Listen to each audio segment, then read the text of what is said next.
semina inayoenda kwa jina the power of full surrendered heart. Bwana Yesu asifiwe sana. Natoka Proverbs 23:26. Neno la Mungu linasema maandalio ya moyo ni ya mwanadamu, bali jawabu la ulimi kutoka kwa Bwana. Bwana Yesu asifiwe sana. Andaa moyo wako tayari kwa ajili ya kupokea kile kitu ambacho Mungu amekiandaa kwa ajili yako siku ya leo. Bwana Yesu asifiwe sana. Amen. Namkaribisha mwenyekiti. Soma kitabu cha Mithali 23 ule mstari wa 26.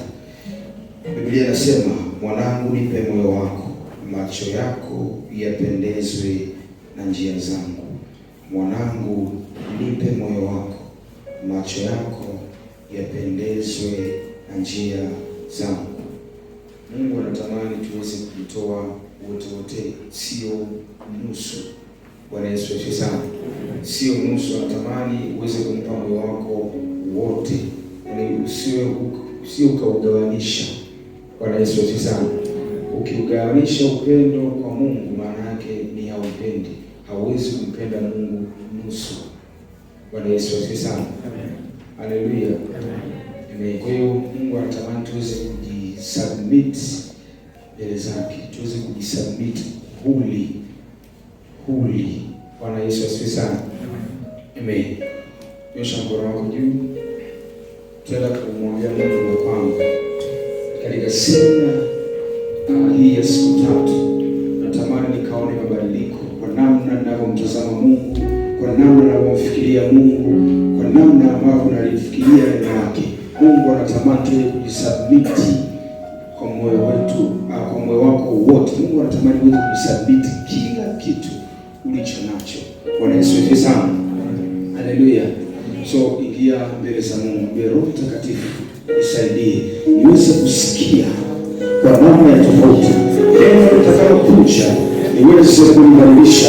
Maandiko yanasema kwamba Roho ikaniingia, aliposema Roho ikaniingia, ikanisimamisha, nikamsikia yule lasko tebeleskabelele shali ni mrafakabaladaza likubrisko valipo protante liya eshabeleke tebeleke tebelaya lekonda lasko valipa parada rirati libagabana rosa kerebeleke tebeleke tebela shanabagalesko bantebo rebeleke tebelo ishanabagana mararo lebente tebeleke tebela risa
pamoja. Napenda sana kuimba tenzi. Bwana asifiwe. Hata kuniambia nihubiri kwa tenzi na wapeza. Kwa hiyo wapigaji na samahani na wasumbua, mrudi ili tuimbe tenzi namba 5. Taimba tu beti kadhaa hivi itakuwa inatosha.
Surrendered heart, nguvu ya moyo uliotii kikamilifu kwa Bwana, ndicho kitu ambacho tutajifunza. Nilimwomba sana Mungu anisaidie niwe kama mwalimu anavyokufundisha darasani. Nataka unipe akili vizuri. Jina la Bwana libarikiwe. Moyo utanipa baadaye, lakini kwa sasa unipe akili vizuri ili tuelewe kitu gani hapa Mungu amekusudia kujifunza. Napewe sifa Yesu. Amen. Na kwa bahati nzuri nafikiri mara nyingi nikija sijagi peke yangu, na kujaga na mwenzangu. Mama yangu nyosha tu mkono. Asante mama wangu kipenzi. Asante sana. Na nyie mradi nipo. Bwana asifiwe. Amen. Kwa tunaenda kujifunza hili somo. Nataka uelewe hatua kwa hatua. Jina la Bwana libarikiwe. Mara nyingi mwelekeo wa moyo ni mwelekeo ambao akili imekubali kwenda. Apewe sifa Yesu. Kwa hiyo akili yako ina nguvu sana, ina uwezo mkubwa sana na mamlaka kubwa sana. Kwa hiyo natamani unipe hizo akili ili tuzungumze kwa ufanisi mambo kadha wa kadha. Utakapoachilia roho yako utagundua kwamba unaingia tu kupokea matokeo. Sawa sawa na Mithali tulioisoma 23:26 anasema, mwanangu nipe moyo wako, macho yako yapendezwe na njia zangu. Huo ndio mstari mkuu tuliopewa. Sasa katika mfumo wa maisha ya Kikristo tulioyazoea haya ya kila siku, kuna kitu cha kimahusiano na Mungu hakijakaa sawa. Kuna mahali mahusiano yetu ni kama yamemeguka mahali. Sasa kupitia semina hii tunatamani hicho kilichomeguka tukakipate tena. Jina la Bwana libarikiwe. Kwa asili kabisa sisi wanadamu ni mission ya Mungu. Apewe sifa Yesu. Yaani no matter how upoje, lakini wewe ni mission ya Mungu. Jina la Bwana libarikiwe. Kwa maana kwamba Mungu amekuleta kwa sababu anakusudi na wewe 100%. Yaani haijalishi unafanya kwa maamuzi yako, unaenda kwa akili zako, unafanya vile unavyopenda. Hapana. Vyovyote vile utakavyofikiri wewe kufanya, lakini lazima ujue ya kwamba wewe ni misheni ya Mungu. Kwa sababu hiyo, kutenda kwako dhambi, anayepata hasara wa kwanza sio wewe. Anayepata hasara ni Mungu aliyekuumba wewe. Jina la Bwana libarikiwe. Kwa hiyo kuna kiwango ambacho ukienda kinyume na Mungu, ukifanya unayojisikia tu kufanya bila consultation ya Mungu, Mungu ndo anayehesabu kwamba amepoteza. Na ndio maana Mungu ameingia gharama kubwa sana kukupata wewe. Imagine Yohana sura ya 3 mstari wa 16. Inasema, kwa maana jinsi hii Mungu aliupenda ulimwengu hata akamtoa mwanae wa pekee, ili kila mtu amwaminie asipotee, bali awe na uzima wa milele. Sasa watu wengi wanapofikiria hili neno wanafikiri kwamba wao tu wanapendwa na Mungu ili waende mbinguni. Hapana, Mungu ameingia gharama, si kwa sababu wewe uende kwa urithi uzima wa milele. Mungu hawezi kuwa na hesabu mbovu za kiwango hicho. Jina la Bwana libarikiwe. Kwa hiyo Mungu amekuokoa kwa sababu kupitia wewe ana mission yake. Amen. Maana naongea na wenzangu, kuhubiri injili ni mission ya dharura. Bwana Yesu asifiwe. Ni mission ya dharura. Kwa maana ni kwa sababu tu watu wamefanyaje? Wamepotea. Lakini haukuaga mpango wa Mungu sisi ni injili. Bwana asifiwe. Wafikiri kwa mpango wa Mungu? Hakuna. Ni kwa sababu wanadamu wanafanyaje? Wanazingua. Bwana asifiwe. Yaani vitu tunafanyaje?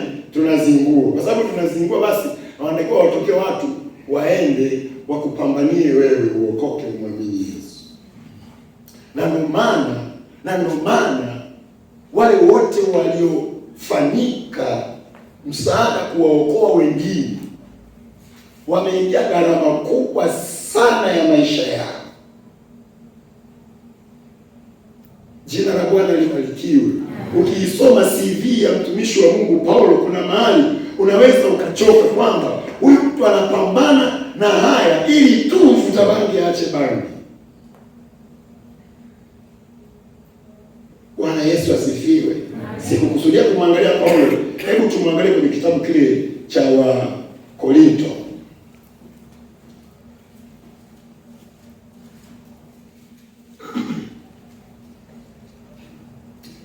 Kitabu kile cha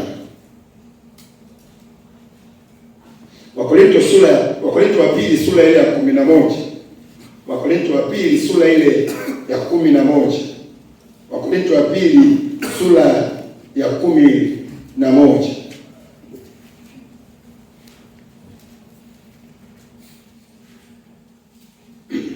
Nitaanzia ule mstari wa 21. Na nena kwa jinsi ya kujidhiri kana kwamba sisi tulikuwa dhaifu, walakini akiwa mtu anao ujasiri kwa neno lolote, nina kipuuzi, mimi nina ujasiri. Anasema hivi, wao ni Waebrania na mimi pia, wao ni Waisraeli na mimi pia, wao ni uzao wa Ibrahimu na mimi pia, wao ni wahudumu wa Kristo na nina kiwaziri. Mimi ni zaidi katika taabu kuzidi sana, katika vifungo kuzidi sana, katika mapigo kupita kiasi, katika mauti mara nyingi, kwa Wayahudi mara 5 nalipigwa mapigo 40 kasoro moja, mara 3 nalipigwa kwa bakora, mara 1 nalipigwa kwa mawe, mara 3 naligunyikiwa jahazi, kutwa kucha nimepata kukaa kilindini, hali ya kusafiri mara nyingi, hatari za mito, hatari za wanyang'anyi, hatari kwa taifa langu, hatari kwa mataifa mengine, hatari za mchini, hatari za jangwani, hatari za baharini, hatari za ndugu wa uongo, katika taabu na masumbufu, katika kukesha mara nyingi, katika njaa na kiu, katika kufunga mara nyingi, katika baridi na kuwa uchi, magaidi ya mambo ya nje yako yanijiayo kila siku, ndiyo maandalizi ya makanisa yote.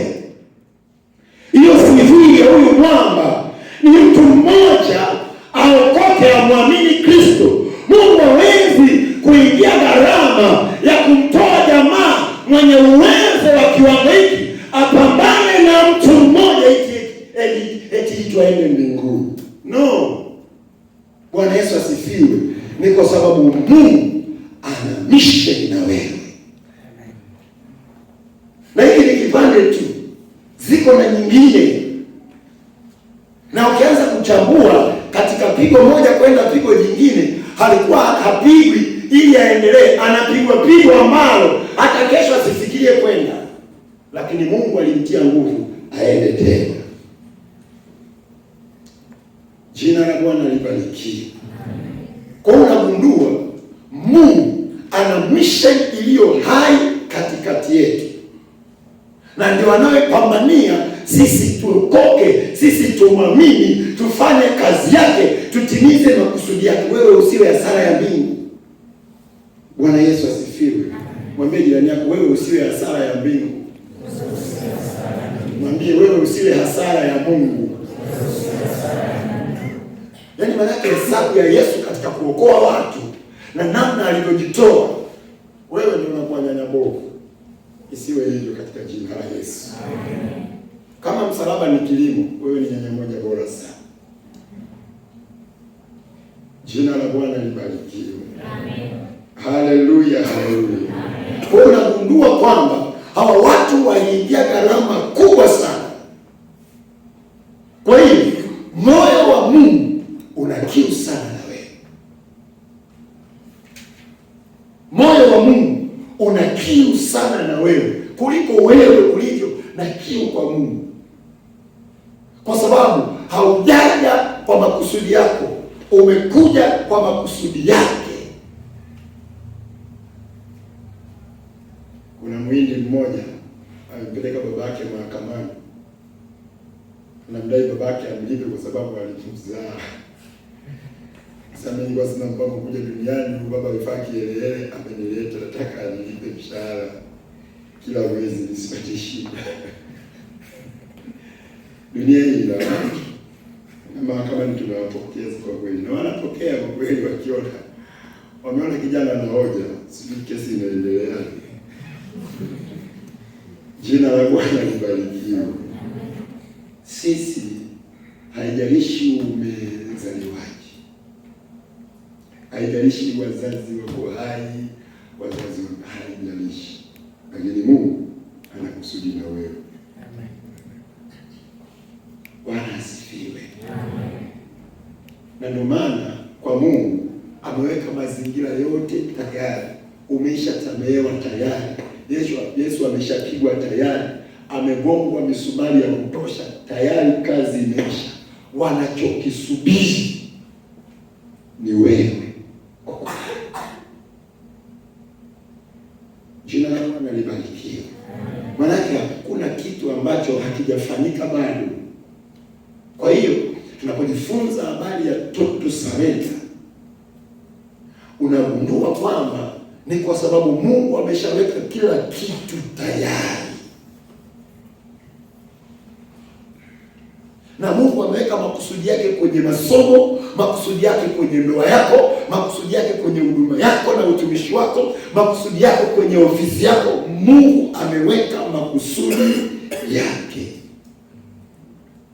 Na hapa niwaambie jambo moja, mission ambayo Mungu mimi amenipa ni kulitengeneza kanisa lenye hela. Bwana asifiwe. Hiyo ni mission ambayo nimepewa na Mungu. Kwa hiyo na nitafanya makongamano ya kiuchumi na ujasiriamali na fedha mengi tu kwa kadri Mungu alivyonipa neema. Kwa nini? Kwa sababu kabisa Mungu alituumba sisi kwa ajili ya kuja kufanya kazi. Jina la Bwana libarikiwe. Na ndio maana akamweka kwenye bustani ya Edeni ili afanye mambo mawili, ailime na kuitunza. Kwa hiyo mission ya Mungu kwanza kwenye maisha yetu sio ili tukahubiri watu. No, mission ya Mungu ya kwanza ni katika kazi tunayofanya. My friend, tunahitaji total surrender kwa sababu kuna kiwango tumepotea, hata namna ya kurudi hatujui. Bwana asifiwe. Nakumbuka siku moja tumetoka zetu, nafikiri ilikuwa Moshi, tunakuja Dodoma. Ndugu yetu mmoja akasema hivi, tupite hizi barabara za Afrika Mashariki. Wale walioko Arusha mnafahamu, ambao mmepita Arusha. Tukaingia barabara zile za Afrika Mashariki. Yaani tulizunguka mpaka hatujui tuko wapi na tunakoenda ni huku au ni huku. Ukikutana na road ambayo huelewi ni huku au ni huku. Hii kiwango cha kupotea wewe kukutana nacho tena namna hii. Yaani anakusema haya basi umekosea, rudi, huwezi kurudi. Bwana asifiwe. Kwa kuna kiwango ambacho mbele za Mungu ndivyo tulivyopotea. Inawezekana wewe uko hapa, umekuja hapa, sina uhakika kama na nyinyi mnapata vipaumbele vya mkopo. Kilichokuleta hapa ni vile tu umekuja huku kwa sababu ya mkopo, lakini my friend, wewe ni mwandishi wa habari mzuri tu. Bwana asifiwe. Picha inaanzia kwanza, picha inaanza tu walimu shuleni na walimu wa Kiswahili na Kiingereza. Basi maisha yanaanza tu, umeshapoteza kusudi la Mungu. Na wewe ni daktari, kwa hiyo unapambana pale ili utoke ufanikiwe sawa sawa na Kiingereza na Kiswahili cha mwalimu. Unaingia unagundua kwamba hauwezi kupata mkopo mpaka uende kwenye kakozi fulani, unazidi kupotea tena. Bwana Yesu asifiwe. Umepata mkopo ndio uko hapa, unaendelea na kupoteza tena. Unasema unajua hiyo hailipi, inabidi kitu fulani. Unafika hapa tena unabadilisha tena kozi tena. Bwana Yesu asifiwe.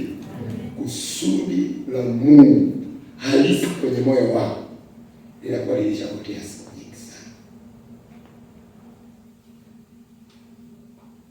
Bwana asifiwe. Na hapo bado ndugu wanaokuchukia hawajakuroga.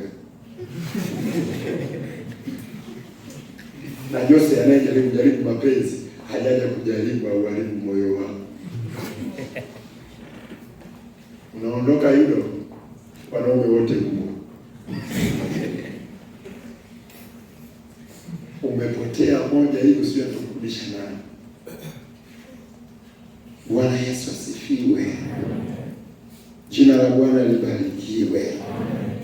Kitabu cha Luka sura ya 11 mstari wa 2, Biblia inasema, akawaambia, msalipo semeni, Baba yetu uliye mbinguni, jina lako litakaswe, ufalme wako uje, mapenzi yako yatimizwe hapa duniani kama huko mbinguni. Maana yake anaposema mapenzi yako yatimizwe, moja ya tafsiri muhimu unaotakiwa kuwa nayo, maana yake hivi: uwepo mahali Mungu anasema utakuwepo, ufanye mahali Mungu anataka ufanye, uende mahali Mungu anataka uende, usome kitu Mungu anachotaka usome, uoe au uolewe kwa mtu ambaye Mungu amekuambia ni wako kwenye maisha yako. Kila hatua yako iwe unatembea kwenye makusudi na mapenzi ya Mungu. Na ndio maana mtumishi wa Mungu mmoja nilimuelewa sana, alisema sio kwamba Mungu ajibu maombi, no, Mungu anajibu maombi, isipokuwa hatusikii anachotujibu. Sisi tunaamini kujibiwa maombi ni kupokea tulichokitaka. Kumbe hata katika kupokea ulichokitaka ndio kupotea zaidi. Bwana Yesu asifiwe. Jina la Bwana libarikiwe. Kwa hiyo tunapofika kwenye eneo la kusalenda maisha yetu kwa Mungu, kuna vitu ambavyo tunatakiwa tujifunze hatua kwa hatua, vitakavyotusaidia sisi kutembea kwenye makusudi na mapenzi ya Mungu. Akili inadanganya jamani, usipokaa vizuri. Bwana Yesu asifiwe. Kwa sababu maamuzi ya mtu unajua ni mkusanyiko wa uzoefu, si ndio? Maamuzi ya mtu ni mkusanyiko wa nini? Wa uzoefu. Unaweza ukaomba kitu ambacho mpaka mbingu zitashangaa.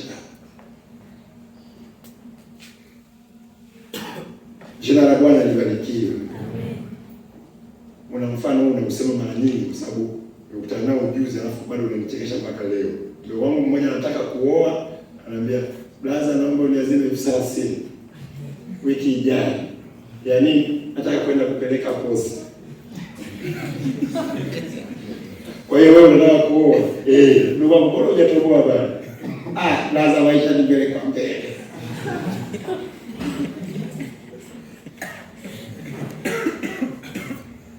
Kwa Yesu asifiwe. Kweli maisha ni mbele kwa mbele, lakini hawezi mshikana.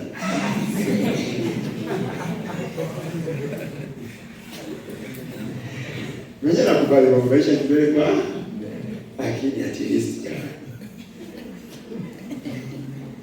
30 ya kutoa posa.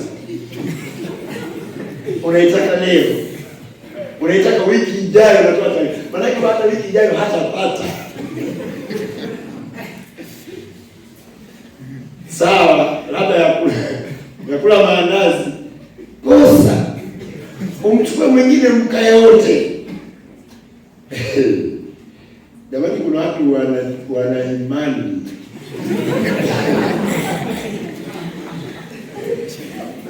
Wale kwenye imani pale kwa mbele. Wakina imani pale kwa mbele tunapotokea ile jambo. Na anaweza kumshuhudia Mungu amejiumba kwa Mungu akuepishie mbali binti yangu. Mbele kwa mbele ya staili hiyo. Bwana Yesu asifiwe. Haleluya. Kitabu kile cha Mathayo sura ya 6. Mathayo sura ya 6 mstari wa 10. Anasema hivi, Mathayo 6 mstari wa 10 anasema, mapenzi yako yatimizwe hapa duniani. Mapenzi yako yatimizwe hapa duniani. Mapenzi ya Mungu ni chochote anachokitaka Mungu at that time. Na hii ndio zoezi ambalo unahitaji kulifahamu siku zote. Mtumishi wa Mungu mmoja akasema, tuko mbali na Mungu kiwango ambacho mbingu zina huzuni. kwa sababu hata kusoma neno ni mzigo, maombi ni mzigo, wakati mwingine ni kama kero, yanaboa, yanachosha. Unaenda kwa kutegea, na huyo mtu na huyo Mungu ndio anakutaka. Bwana Yesu asifiwe. Yaani hata Bible study yenyewe Toto Salena haipo. Jina la Bwana libarikiwe.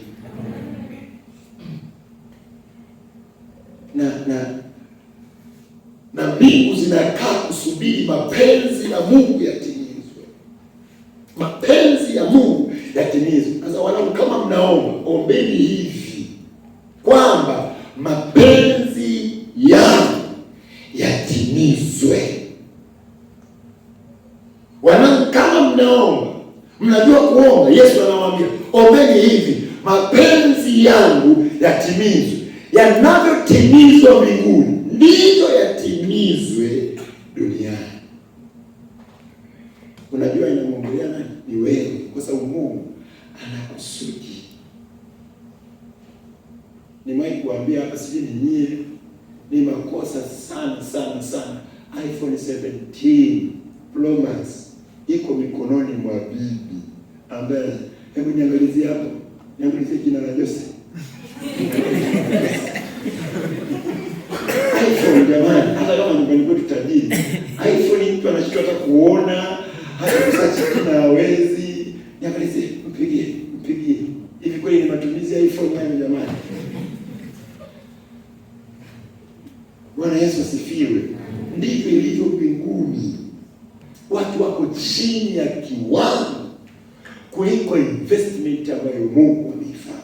Na ndio maana kuna mahali Mungu alipokuwa anahusiana na watu, ilifika mahali Mungu akaanza tu kuwakemea. Yaani anakutana na Musa, nenda kawaokoe wana. Mimi siwezi kusema, Mungu anamkemea kwa sababu anajua ufahamu uko mbali vya kutosha. Ambaye na Yeremia anajitetea, mimi ni mdogo, mimi ni baraka, na kila sababu Mungu anamkemea, usiseme kwamba wewe ni mtoto, utakwenda. Anakutana na Yoshua, anamsisitiza Yoshua anayesema, anaambia Yoshua, moyo wako uwe hodari na ushujaa, kwa sababu ni wewe utakayewapeleka watu hawa katika nchi ile niliyokusudia. Ni wewe, nachotaka wewe mtumishi wangu Yoshua uwe hodari na moyo wa ushujaa. Hebu pokea ushujaa, kwa sababu nakutumia wewe. Unajua kuna mahali Mungu anahitaji ujasiri huu wa kawaida kabisa wa Kiswahili tulionao ili kufanya jambo lake. Jina la Bwana libarikiwe. Na ndio maana wakati najifunza habari ya kutoka kwenye kongamano moja nje kidogo ya mkoa wa Dodoma, nimerudi, nimekaa, kuna vitu na kuna kitu nikati niko madhabahuni pale na kisoma nafundisha watu, kikatokea kama mshale. Iliyopita nikasema kwa jinsi ilivyonigonga hii sitaweza kusahau. Na kwa kweli sijasahau, nikawa ninatembea kama nimeshikilia kichwa. Nimefika pale naambiwa umaskini ni uovu. Bwana asifiwe. Yaani ni uovu. Sasa kana nichanganya. Maskini uovu. Kwa nini? Umaskini ni uovu kwa kiwango gani? Umaskini ni uovu kwa utaratibu upi? Nikasema huu mzigo ni mzito, ninaushusha. Nikaanza kupitia mistari kwenye Biblia. Biblia inasema hivi, maskini husema simba yuko nje ili asiende kulima. Bwana asifiwe. Nikaanza kujifunza, kumbe ukisoma kitabu cha Mithali kuna mistari ya kutosha kweli. Yaani kajamani, kaogo hujawahi kuona, alafu kanaongea, kana mdomo mwandishi wa habari ya Biblia. Bwana asifiwe. Nikaanza kujifunza hasa kwa uovu ukoje. Ukisoma kwenye kile kitabu cha Mathayo sura ya 25 pale, kuna ile story ya watu waliopewa talanta. Yule mwamba maskini yule, kwanza Biblia inaanza, kila mtu alipewa sawa sawa na uwezo wake. Wa 5 akazalisha nyingine 5. Wa 2 akatengeneza nyingine 2, wamoja akaifukia. Wakati wanaleta hesabu, na yeye akaleta kwamba ameleta ile moja, akaambiwa mwovu na mlegevu. Sasa uovu kwa mbona jamaa mwaminifu ameleta kama ulivyompa? Swali ni kwamba wakati wengine wanafanya biashara, yeye alikuwa wapi? Bwana Yesu asifiwe. Unagundua kweli kuna aina ya umaskini ni uovu. Kumbe kuna uwezo alikuwa nao angefanya. Kumbe kuna utumishi ulio chini ya kiwango, kinyume na investment ambayo Mungu ameifanya. Tunapotumika chini ya hicho kiwango, tunageuka kuwa waovu. Imagine Mungu amewekeza ndani yako uje kuwa mvumbuzi wa mifumo mingine. Wewe unafanya chini ya kiwango, hauvumbui. Wewe ni mwovu, ni mwizi. Bwana asifiwe. Nikaanza kuona harufu ya umaskini ni uovu, na ndio maana anaadhibiwa. Kwa nini? Kwa sababu ghafla anageuka mzigo kwa wengine. Ninasema jirani sasa, maskini anachukiwa hata na jirani yake. Anachukiwa, yani hahitaji wewe unitukane, hahitaji wewe tujibizane, yani vile ulivyo tu. Bwana Yesu asifiwe. Yani kama unapomfahamu mwizi, unapoishi naye kwa ujanja, ndivyo unavyotakiwa umfahamu maskini, unaishi naye kwa ujanja. Kwa nini? Kwa sababu unamchukia. Jina la Bwana libarikiwe. Mungu anaposema mapenzi yako yatimizwe, maana yake utumike at full time, at total power, kwa nguvu yako yote. Na amesema katika kitabu cha Mhubiri, anasema lolote Mungu analokupa mkono wako kufanya, anasema hivi, fanya kwa nguvu zako zote. Chochote ambacho Mungu anakupa neema ya kufanya, fanya kwa nguvu zako zote. Kwa hiyo tuko darasani. Apewe sifa Yesu. Mimi nimechelewa kuyajua na kuyasikia. Wewe umechelewa kuyajua na kuyasikia. Hivi tunavyozungumza, huu ni muda mzuri sana wa kuendelea kujifunza. Na ndio maana Mungu anasema anawapenda wamtafutao kwa bidii. Unajua bidii sio tu kwamba unafanya kazi, no. Bidii ni kuhakikisha kwamba unatumia muda wako wote vizuri, unatumia uwezo wako wote vizuri. Ukitumia hivyo vizuri, wewe unafanya kazi kwa bidii. Jina la Bwana libarikiwe. Ndivyo Biblia inavyotufundisha.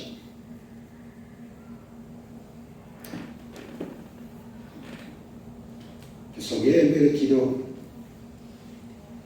Kwa hiyo wito mkuu wa Mungu kwetu sisi ni kwa sababu Mungu anataka yeye kutimiza mapenzi yake.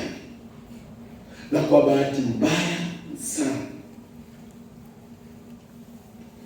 sarenda kwa Mungu, kwetu sisi kwenda kwa Mungu iko chini. Na ndio maana mtumishi wa Mungu mmoja anasema tumemgeuza Mungu kama a panic button.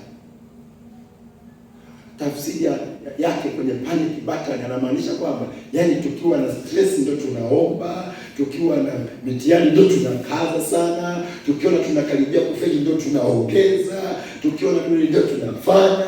Uhusiano wetu na Mungu umekuwa kwenye pointi ngumu na mbaya ambazo Mungu hazifurahii kwa sababu hazimpi nafasi ya kutumika na wewe.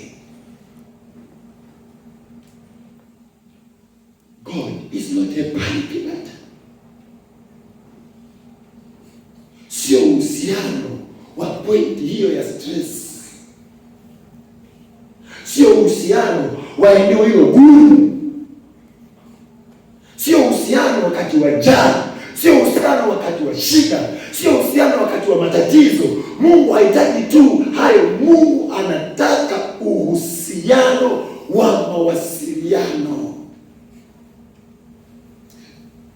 Na ndio maana waombaji wenzangu nimewaambia tunabadilisha lugha ya maombi. Haya sasa tutakuwa tunasema hatuendi kwenye maombi, tunasema tunaenda kuwasiliana na Mungu. Angalau akili zianze kubadilika. Bwana Yesu asifiwe.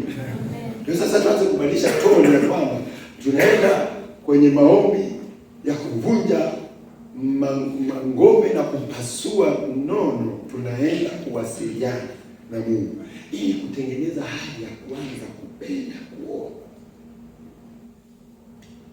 Jina la Bwana libarikiwe. Ujisikie kuomba ukikaa darasani, ujisikie kuomba kila unapokumbuka, ujisikie kumshukuru Mungu, ujisikie kuomba, ujisikie try this. Kwa sababu tunaitafuta total surrender. Moja ya tafsiri muhimu na kubwa kwenye maombi ni kwamba hatua ninayoiendea nahitaji maelekezo ya Mungu. It's a very simple. Ninapokwenda nahitaji maelekezo ya Mungu. Na ndio maana maombi yetu sisi hayana msaada tulikotoka, yana msaada tunakokwenda. Jina la Bwana libarikiwe. Kwa hiyo kuingia kwenye maombi ni kuingia kutafuta direction na Mungu. Tena wewe ni kijana huko chuo kikuu, acha na haraka za kutaka matokeo ya leo. Mimi nakukataza, acha haraka kwenye utumishi. Muulize Mungu, nenda taratibu, hoja kwa hoja. Ingia kwenye, hata kama ni maombi ya kukesha, ingia kwenye maombi, zungumza na Mungu. Sio kwa mtu wa kutaka sasa, no, kwa mtu wa kwanza kuijua lugha ya Mungu taratibu. Niliwaambia watu, usipokaa vizuri na Mungu chuoni, mtaani huwezi mtumishi. Bwana asifiwe.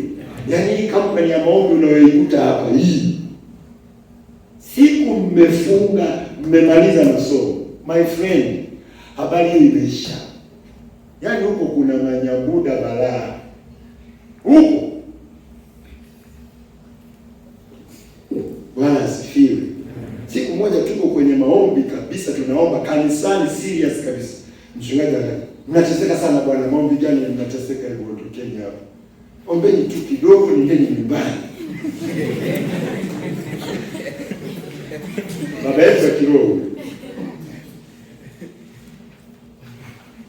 na anatulinda, ameshatupa muda tuombe, twende wapi? Yaani huko nakwambia, huko ni kuna manyambuda hujawahi ona. Bwana asifiwe. Kuzungumza na Mungu, toni utakayotoka nayo hapa ndio nguvu unakokwenda. Maombi unayoomba utakayotoka nayo hapa ndio huko unakokwenda. Kile unachokifanya utakachotoka nacho hapa kitakusaidia unakokwenda. My friend, huko mbele, huko unakokwenda, hii difference hautaisahau. Maombi ya chuo, huduma za chuo ni nguvu yako ndani. Jina la Bwana libarikiwe. Amen. Mimi nilikuwa mwanachuo miaka 10 iliyopita, nimefika 10. Kwa hiyo unagundua kwamba ile nguvu ile ndio inatufanya tuwe na nguvu mpaka leo. Somo la kumkabidhi maisha Mungu moyo wako wote is very essential. Jina la Bwana libarikiwe. Bwana Yesu asifiwe. Kwa sababu tumebeba misheni ya Mungu, tuangalie mifano michache itakayotusaidia ili tuwe na huo uwezo. Na hiyo mifano itatusaidia kujua kwamba ni kweli sisi tumebeba misheni ya Mungu. Kitabu cha Yohana sura ya 8 mstari wa 28. Hii mstari uinoti, usije ukaisahau. Katika maisha yako yote kuna mistari nitakayoisoma leo na kesho. Wewe memorize. Kamata 2-3 memorize. Kwa sababu iko mingi ya kutosha. na yote iko kwenye Yohana. Bwana asifiwe. Mingi iko kwenye Yohana. Kama tutoka nje ya Yohana ni vichache sana. Yohana 8:20. Basi Yesu akamwambia, mtakapokuwa mmekwisha kumwinua mwana wa Adamu, ndipo mtakapofahamu ya kuwa mimi ndiye, na ya kuwa, Yesu anasema, na ya kuwa sifanyi neno kwa nafsi yangu, ila kama Baba alivyonifundisha ndivyo nifanyavyo. Sifanyi jambo kwa nafsi yangu, ila vile Baba alivyonifundisha ndivyo ninavyofanya. Kesho tutaangalia namna Yesu alivyokuwa anaingia, anafundishwa na Mungu, anatoka. Kwa nini? Kwa sababu aliruhusu kukabidhi moyo wake mikononi mwa Mungu. Ona kiwango ambacho Mungu alijidhihirisha kwake. Yohana 5:19. Yohana 5:19. Mwana hawezi kutenda neno mwenyewe, ila lile ambalo Baba analitenda, kwa maana yote ayatendayo yeye ndiyo ayatendayo mwana vile vile. Kwa hiyo Yesu ni maigizo ya Mungu. Anachokifanya Mungu ndicho anachokifanya Yesu. Yesu ni imitation ya Mungu. Ikafika mahali akawaambia watu, jamani, mimi ni imitation kweli kweli, kwa sababu kama umeniona mimi, usimtafute Mungu. Kama umefanikiwa kuniona mimi, wewe usimtafute Mungu. Hakika umemwona Mungu. Kwa nini? Kwa sababu hakuna nilichokifanya sijaambiwa na Mungu. Usiwe na haraka. Invest that training, my friend. Fanya training tu. Kwamba je, Yesu aliweza tu hapo? Mimi nitaweza. Usiwe na haraka. Alafu mwingine mkiona watu wanaomba sana, nenda taratibu mwanangu. Wenzako wananena kwa lugha, wewe ijaja bika. Jifunze taratibu. Utatoka na lugha za watu na zitakupoteza mazima.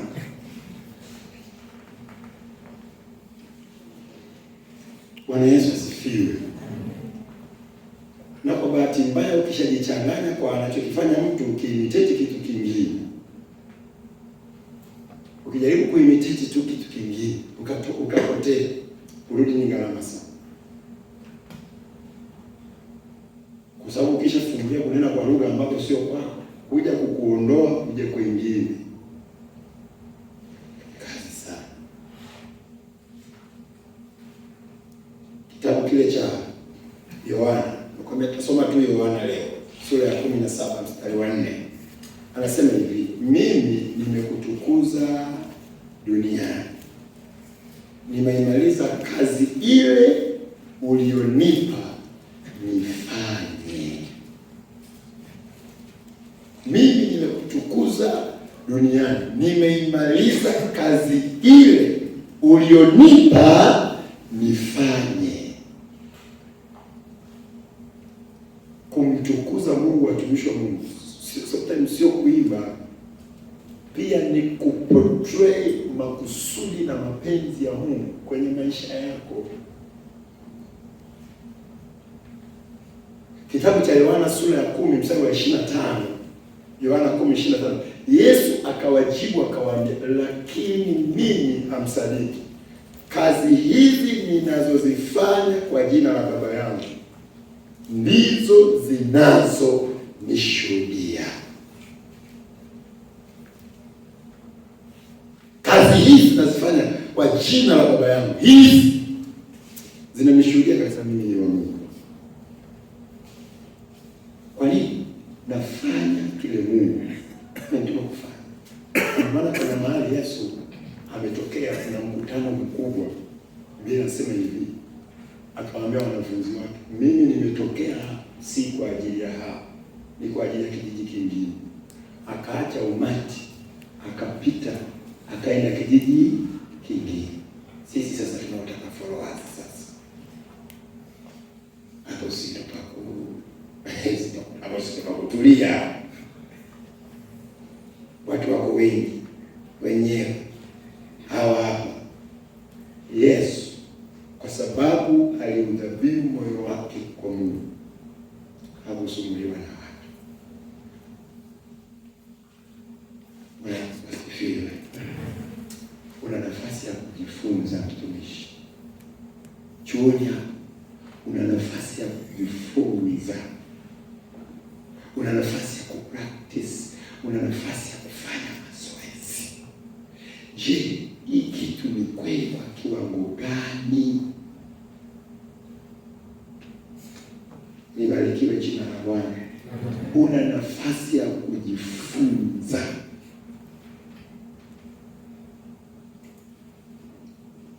Yesu ukimwona, ukisoma Biblia haraka huwezi kuona haya mazingira kama Yesu aliinvesti kwa kiwango hicho.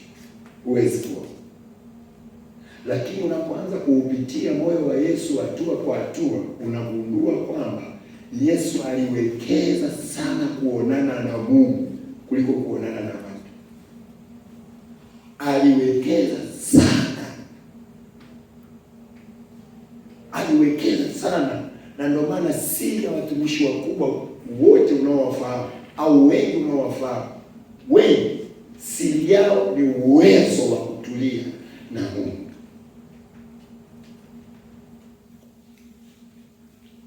Jina la Bwana libarikiwe. Na ndio maana hatuingii kwenye maombi ya kufunga na kuomba siku kadhaa kwa sababu tuna shida. No, tunafunga na kuomba siku kwa sababu tunataka Mungu atuambie, Mungu atupe mwelekeo. Tunaelekea wapi?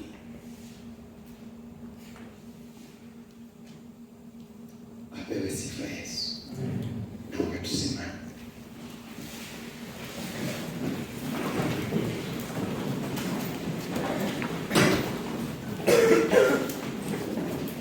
Kesho tutaangalia mistari mingine kidogo hii ya Yesu inayofanana, alafu tutaangalia jinsi alivyokuwa anafanya. Bwana Yesu asifiwe. Jinsi alivyokuwa anaomba. Kutoka kwenye hilo eneo utaanza kujifunza jinsi ya kuachia moyo vizuri, moyo wako kwa Mungu vizuri. Daudi aliukabidhi moyo kwa Mungu kiasi kwamba hata akikosea, yaani nilikuwa haogopi Daudi. Napendaga kusoma sana kitabu cha Samueli wa pili sura ya 24. Daudi ameharibu. Mungu akamwambia nakupa adhabu 3. Ya kwanza upigwe na adui yako, ya pili upigwe na shetani kwa njaa, ya tatu na kugonga na tauni. Akasema mimi naangukia kwako Mungu. Ni bora unigonge na tauni. Wewe una rehema. Waswahili wale wataniua.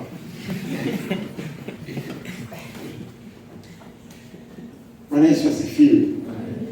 Daudi amekosea, amegombana na Mungu. Na Mungu akamwambia ninakuadhibu uchague moja. Akasema nachagua huko kwako. Kwa sababu wewe una rehema. Na kweli Mungu alipomtandika mara ya kwanza tu, mara ya pili akamwambia malaika inatosha. Tunaposema toto sarenda, kwa sababu kwa Mungu kuna neema. Hata kama lakini kwa Mungu kuna neema. Sema kwa Bwana Yesu. Asante kwa neema hii. Asante kwa neema hii. Asante kwa neema hii. Ninapokea hatua ya mazoezi ya kukabidhi maisha yangu mikononi mwako katika jina la Yesu.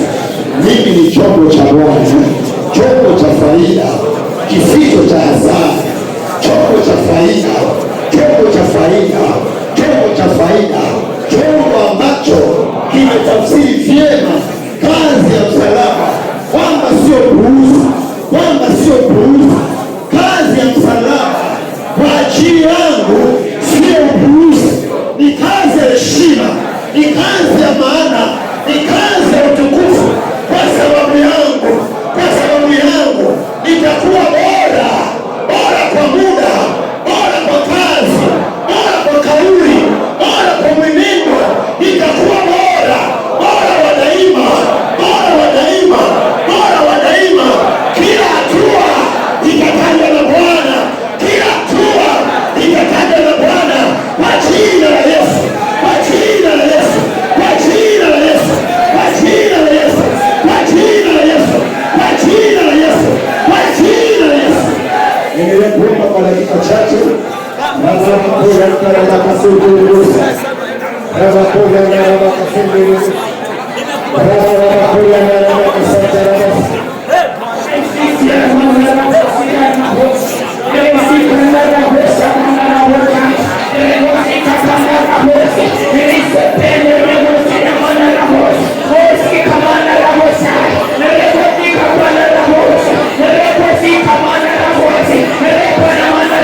Bwana Yesu asifiwe sana.